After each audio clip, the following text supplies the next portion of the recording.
Yuki Kawamura, pumirma na nga ng kontrata para sa Memphis Grizzlies. Sa detalye after ng intro na to. Let's go!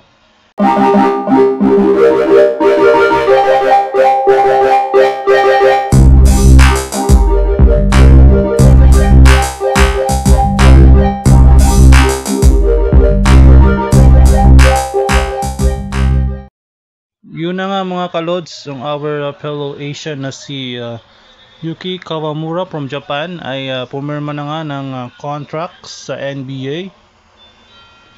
Matapos nga kanyang mga pinakitang preseason para sa Memphis Grizzlies. Kanyang kontrata will be a two-way contract, means he can play on NBA, also can relegated to the G League. Yeah. So yun na nga, another Japanese player nga ang nakapasok sa NBA. Matapos nga makapasok sila current Lakers star na si Yuri Hachimura. So we have Yuta Watanabe before, also the first ever Japanese player that on the NBA, si Yuta Tabuse.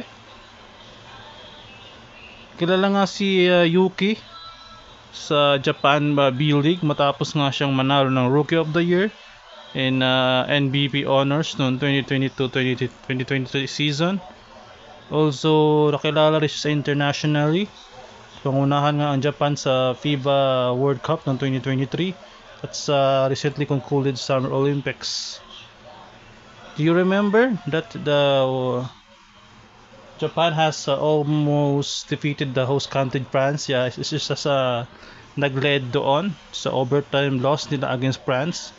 Just na nga sabi, cooking show. Tumapos nga siya roon ng 29 points, 7 rebounds, and 6 assists. Yun na nga, sinabi nga ng kanilang agent na si Tony Ronson, sa Utah gives hopes to every kid that has a dream to go play in the highest level.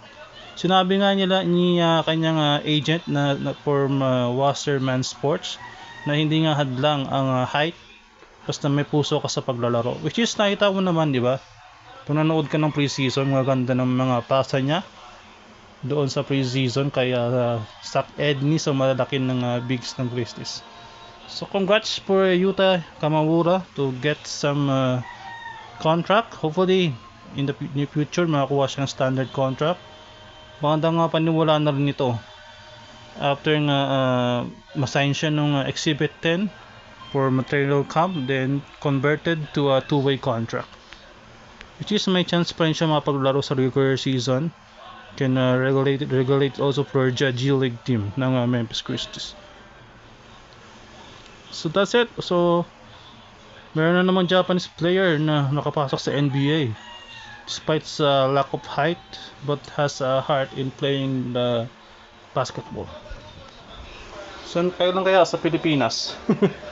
Kai Soto maybe? Hopefully, no? Si Kai Soto.